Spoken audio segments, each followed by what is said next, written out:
الحمد لله وكفى وسلام على عباده الذين اصطفى أما بعد فأعوذ بالله من الشيطان الرجيم بسم الله الرحمن الرحيم ما سلككم في سقر قالوا لم نك من المصلين ولم نك نطعم المسكين صدق الله العظيم قال النبي صلى الله عليه وسلم من صلى الصبح فهو في ذمة الله أو كما قال عليه الصلاة والسلام۔ محترم سامعین، عزیز طلبہ،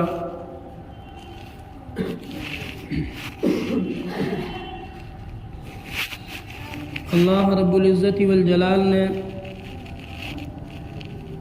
انسان کو دنیا کے اندر ایک مقصد کے تحت بھیجا ہے۔ قرآن پاک میں اللہ تعالیٰ نے ارشاد فرمایا ہے وما خلقت الجن والانس الا لیعبدون، کہ انسان اور جنات کی جو پیدائش کی گئی ہے وہ اللہ کی عبادت کے لیے، یعنی انسان کا دنیا کے اندر آنا اللہ رب العزت والجلال کی عبادت کرنے کے لیے۔ تو عزیزو، ہم سب کا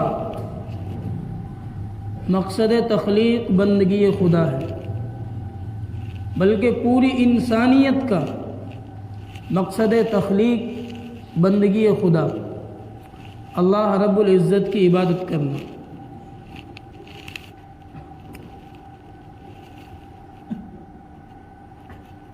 اللہ تعالیٰ ہر وقت ہر آن اپنی نعمتیں بارش کی طرح بے شمار نعمتیں برسا رہا ہے اور ہم ان کا استعمال کر رہے ہیں۔ سردی کے وقت پر موسم کا سرد ہو جانا، گرمی کے موسم میں موسم کا گرم ہو جانا، برسات کے موسم میں بارشوں کا ہونا، رات کے وقت میں سورج کا غروب ہونا، صبح کے وقت میں سورج کا طلوع ہونا، یہ سب اللہ کا نظام ہے جو چل رہا ہے، اور یہ سب اللہ تعالیٰ کی نعمتیں ہیں جو اللہ نے انسان کے لیے بنائی ہیں۔ ان سب میں اللہ تعالیٰ نے انسان کے فوائد رکھے ہیں کہ اگر رات ہی رات ہو، دن نہ ہو تو پریشانی، زندگی مشکل ہو جائے۔ اسی طرح دن ہی دن ہو، رات نہ ہو، زندگی اجیرن بن جائے، یا صرف پورے سال گرمی ہوتی رہے، سردی نہ ہو تو جینا مشکل ہو جائے گا۔ اسی طرح اس کا الٹا ہوتا رہے، نامعلوم کتنی غذائیں، کتنے فروٹ اور کتنی اللہ کی مخلوق ایسی ہیں جو سردیوں کا انتظار کرتی ہیں، اور کتنی اللہ کی مخلوق اور کتنی غذائیں ایسی ہیں جو گرمیوں کا انتظار کرتی ہیں، اور وہ فصلیں گرمیوں میں تیار ہوتی ہیں۔ کتنی فصلیں ایسی ہیں جو برسات کا انتظار کرتی ہیں، انسان بھی برسات کا انتظار کرتا ہے۔ کتنی مخلوقات ایسی ہیں کہ جو بغیر پانی کے نہیں رہ سکتی، اگر بارشیں رک جائیں تو ان کا جینا مشکل ہو جائے، پانی برسنا بند ہو جائے تو یہاں زمین پر سانس لینا مشکل ہو جائے۔ تو یہ سارا اللہ کا نظام ہے، اور سب سے بڑا فائدہ اس نظام کے اندر، ان نعمتوں کے اندر انسان کا ہے، کیونکہ ساری مخلوقات کو اللہ نے بنایا ہے انسان کے فائدے کے لیے، اور اللہ نے انسان کو بنایا ہے اپنے لیے۔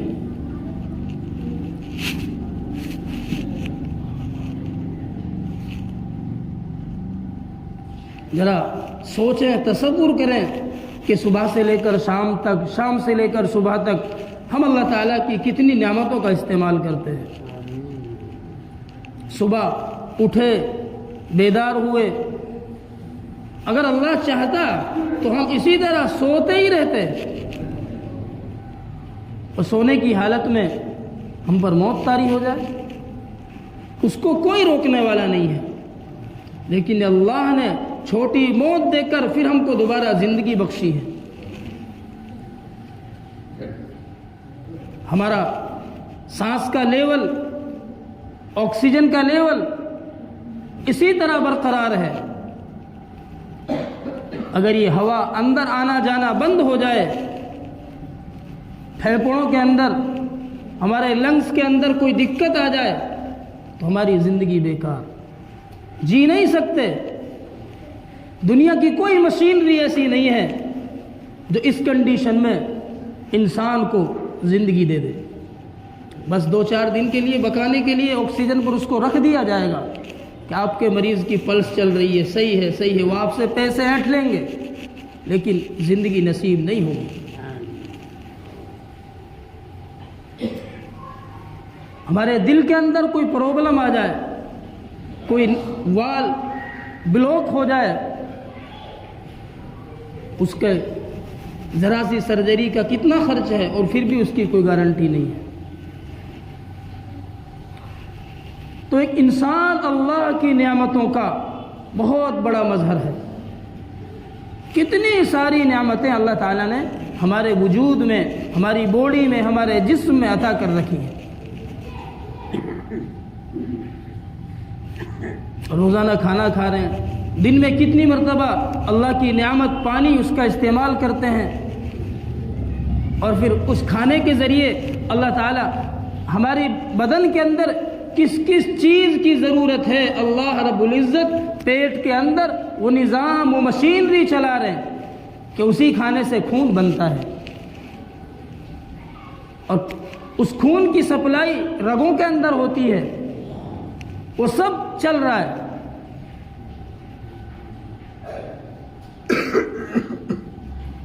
میرا بھائیوں سوچیں کہ جو اللہ روزانہ اتنا سارا کر رہا ہے تو کیا اس کا کچھ بھی حق نہیں ہے؟ کیا اس کا حق صرف ہفتے میں 1 مرتبہ کا ہے؟ کیا اس کا حق صرف مہینے میں 1 مرتبہ کا ہے؟ کیا اس کا حق صرف سال میں 2-4 مرتبہ کا ہے؟ نہیں میرے بھائیوں، روزانہ دن میں 5 مرتبہ کم سے کم اس کے سامنے اپنی پیشانی کو رگڑنے کا حق بنتا ہے. شیطان نے کس چیز کا انکار کیا تھا؟ سجدے کا انکار کیا تھا. اس نے کوئی قتل نہیں کیا، کوئی زنا نہیں کیا، کسی کو ناجائز نہیں ستایا تھا. کیا کیا تھا؟ شیطان نے سجدے کا انکار کیا تھا. اللہ نے اس کو اپنی بارگاہ سے نکال دیا. آج انسان 24 گھنٹے میں کتنے سجدوں کا منکر ہے، کتنے سجدوں کا انکار کرتا ہے.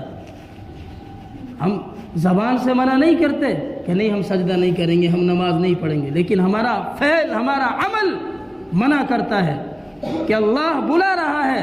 5 وقت اللہ کا منادی، حی علی الصلاۃ، حی علی الفلاح، آؤ کامیابی کی طرف، آؤ نماز کی طرف. کامیابی اس کے اندر ہے، فلاح اس کے اندر ہے، اور آؤ اللہ کی بارگاہ میں اپنی پیشانی کو رگڑو. دن میں ہم کتنے سجدوں کا انکار کرتے ہیں؟ کتنی رکعتیں فرض ہیں؟ حساب لگائیں. 12، 14 اور 3، 17 نمازیں. 17 کے 34 سجدے بنتے ہیں، فرض صرف.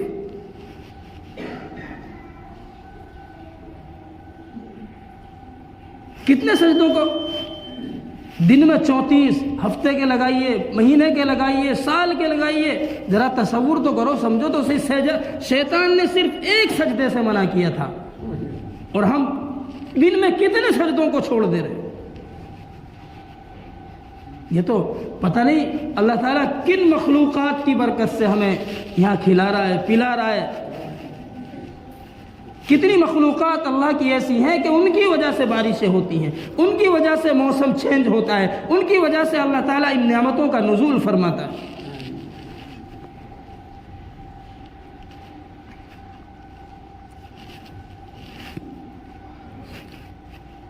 میرے عزیزوں، میرے بھائیوں، صبح انسان جب صبح صبح نماز پڑھتا ہے تو حدیث شریف کے اندر آتا ہے، مسلم شریف کے اندر روایت ہے، پیارا آقا صلی اللہ علیہ وسلم نے ارشاد فرمایا، من صلی الصبح فہو فی ذمۃ اللہ، کہ جس نے صبح فجر کی نماز پڑھی وہ انسان اللہ تعالیٰ کی ذمہ داری میں ہے۔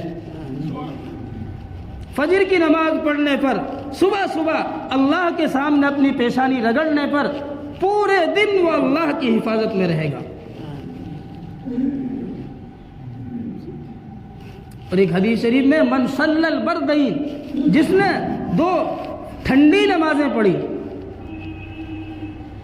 ایک صبح فجر کی نماز طلوع آفتاب سے پہلے اور ایک شام کی نماز غروب آفتاب کے بعد میں مغرب کی نماز، تو وہ اللہ کی حفاظت میں ہے۔ اب اس کا مطلب یہ نہیں ہے کہ صرف 2 پڑھ لو باقی 3 نہ پڑھو۔ الگ الگ مواقع کے اعتبار سے نمازوں کی فضیلتیں حدیثوں میں آئی ہیں، اور جو نماز نہیں پڑھے گا وہ اللہ کی ذمہ داری سے نکل گیا۔ اس کا مطلب یہی ہے، جس نے فجر کی نماز نہیں پڑھی وہ اللہ کی کوئی ذمہ داری نہیں ہے۔ اب تو جان، تیرا کام جان، پھر وہ کس کی حفاظت میں، کس کی ذمہ داری میں؟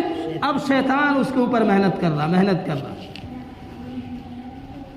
اس کی گارنٹی، اس کی ذمہ داری شیطان نے لے لی۔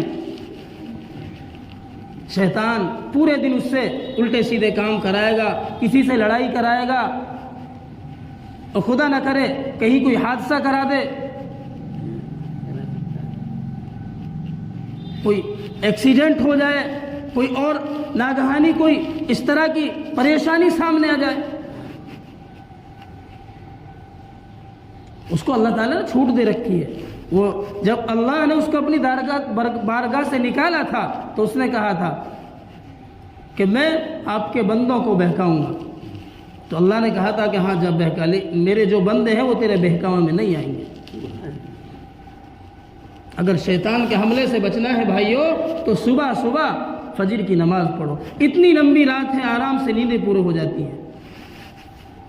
گرمیوں میں کہ نیند پوری نہیں ہوتی، صبح نہیں اٹھ پاتے، اتنی لمبی رات ہو رہی ہے کہ صبح خود بخود اس وقت آنکھ کھل جاتی ہے، اور اللہ کی طرف سے آپ اپنا اندازہ کر لیجئے، فجر کی نماز سے پہلے ہر انسان کی 1 مرتبہ آنکھ کھلتی ہے۔ یہ اللہ کی طرف سے الارم ہوتا ہے، فرشتوں کی طرف سے۔ اب یہ بات الگ ہے کہ وہ اس کو قبول کرے نہ کرے، پھر شیطان اس کے اوپر محنت کرتا ہے، تھپ تھپ آتا ہے، سو جا سو جا سو جا سو جا، بڑی پیاری نیند کہ سردی لگ رہی ہے، کون جائے گا۔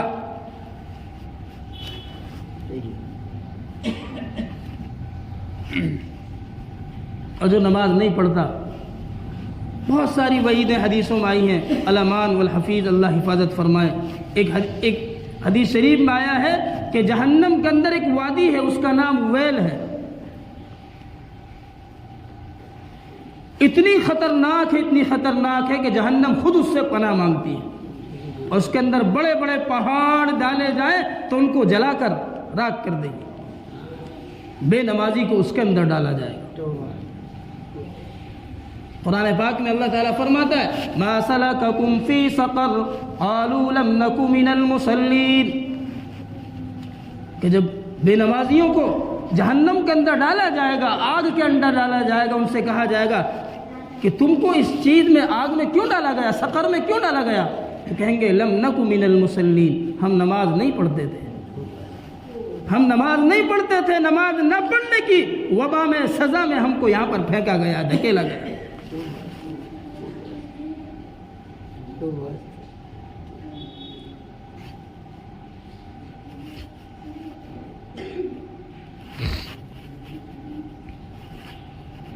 میرے عزیزوں بھائیوں، ہماری مسجدیں پورے ہفتے خالی رہتی ہیں، کسی نماز میں 2 نمازی، کسی نماز میں 4، کسی میں 5، اس سے زیادہ نہیں۔ جمعے کے دن کافی نمازی ہو جاتے ہیں۔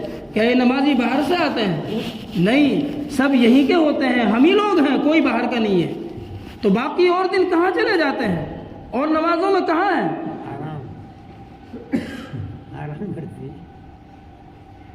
کیا صرف جمعے کے دن اللہ کی نعمتوں کا استعمال ہے؟ آج ہی ہم صرف نہائے ہیں اور دن نہیں نہاتے، اور دن پانی کا استعمال نہیں کیا ہے؟ اللہ کی طرف سے ڈھیل ہے، اور جب پکڑ آتی ہے خدا کی قسم اللہ کی لاٹھی بے آواز ہے، نہ معلوم کون سے جو پریشانی آئی ہے کس وبا کی سزا مل جائے۔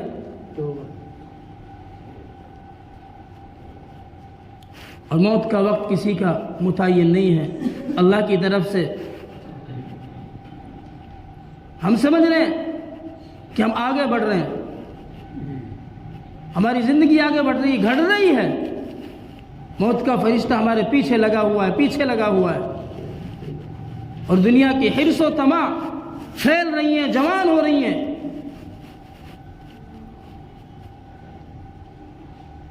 اس لیے اپنی زندگی کے بارے میں سوچئے، محاسبہ کیجئے کہ اس اللہ نے جس نے ہمارے لیے سب کچھ کیا، ساری نعمتوں کو استعمال کرنے کے لیے دیا، ہر وقت ہر آن ہم استعمال کر رہے ہیں، تو اس منعم کا کچھ احسان بنتا ہے کہ جس نے اتنے سارے احسانات کیے، تو احسان فراموشی نہیں کرنی ہے، احسان مند رہنا ہے، اس کا حق ادا کرنا ہے۔ وما خلقت الجن والانس الا ليعبدون، ہمارا دنیا کے اندر آنا بندگی خدا، یہ مقصد ہے انسان کی تخلیق کا۔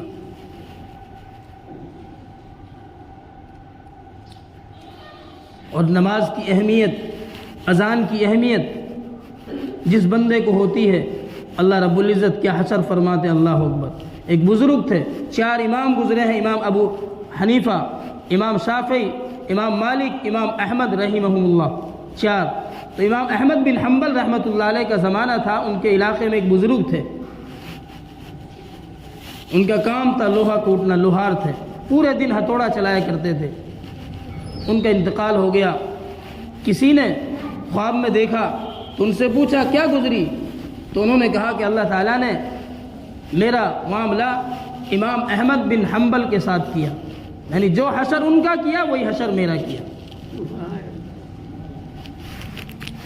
اس کی آنکھ کھل گئی، اس نے صبح ہو کر دیکھا کہ یار یہ تو کوئی خاص ایسا عمل نہیں کرتا تھا، وہ امام احمد بن حنبل وقت کے محدث، اور یہ کوئی ایک جاہل آدمی، کوئی خاص پڑھا لکھا نہیں، پورے دن لوہا کوٹنا اس کا کام تھا، لیکن اللہ نے اس کا حشر ایک محدث کے ساتھ میں کیا، ایک امام کے ساتھ میں کیا۔ اللہ اکبر، کوئی تو خاص ایسا عمل ہوگا۔ ان کے گھر والوں کے پاس گیا کہ اچھا بتائیے کہ وہ کیا عمل ایسا کرتا تھا، تو اس کی بیوی نے کہا کہ بھئی کوئی ایسا عمل نہیں تھا، وہ نماز پڑھتا تھا، کوئی ایسا عمل نہیں تھا۔ پھر بھی ذرا 24 گھنٹے کی زندگی میں سوچو تو صحیح، غور تو کرو، کیا اس کا ایسا عمل تھا کہ اللہ نے اس عمل کی وجہ سے اس کو بھی مقام دیا؟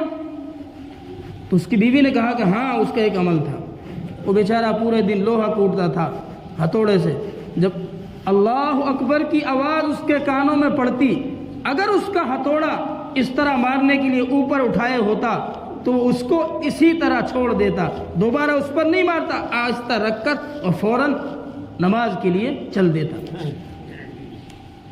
کہ بس اس کا یہ عمل تھا اور کچھ عمل نہیں تھا۔ ہاں ایک عمل اور تھا، رات میں جب ہم سوتے تھے سب ہمارے بچے تھے، اور بغیر میں امام احمد بن حنبل کا مکان تھا، وہ اپنے چھت کے اوپر پوری رات قرآن کریم کی تلاوت کرتے، نماز پڑھتے رہتے تھے۔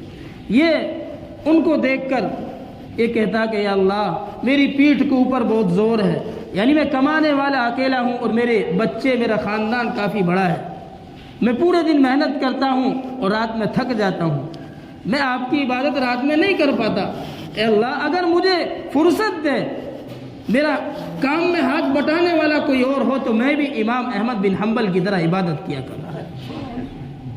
تو فرمایا کہ اسی آرزو کی وجہ سے اور اسی اذان کا احترام کرنے کی وجہ سے اللہ نے ان کو یہ مقام دیا کہ ان کا حشر امام احمد بن حنبل کے ساتھ میں کیا۔ اللہ اکبر کبیرہ۔ تو میرے بھائیوں، یہ ہے آج ہمارے کانوں سے، ہمارے دلوں سے نماز تو نماز، اذانوں کی اہمیت ختم ہو چکی ہے۔ اذان ہو نہیں رہی، اذان ہو رہی ہے لیکن مائی کے جو بند کیے گئے ہیں وہ کسی اس کی نہیں ہے، ہماری کمزوریاں ہیں۔ کہ ہم نماز نہیں پڑھ رہے، اس لیے اللہ نے بند کرا دی کہ اللہ کی طرف سے پکڑ ہے۔ آئیے اپنا محاسبہ کریں، اللہ کی طرف رجوع کریں، اللہ سے مانگیں اور نمازوں سے اپنا تعلق جوڑیں، مسجدوں سے اپنا تعلق جوڑیں۔ انشاءاللہ دعا کریں کہ اللہ تعالی ہم سب کو 5 وقت کی نماز پڑھنے کی توفیق عطا فرمائے۔ آخر دعوانا الحمدللہ رب العالمین۔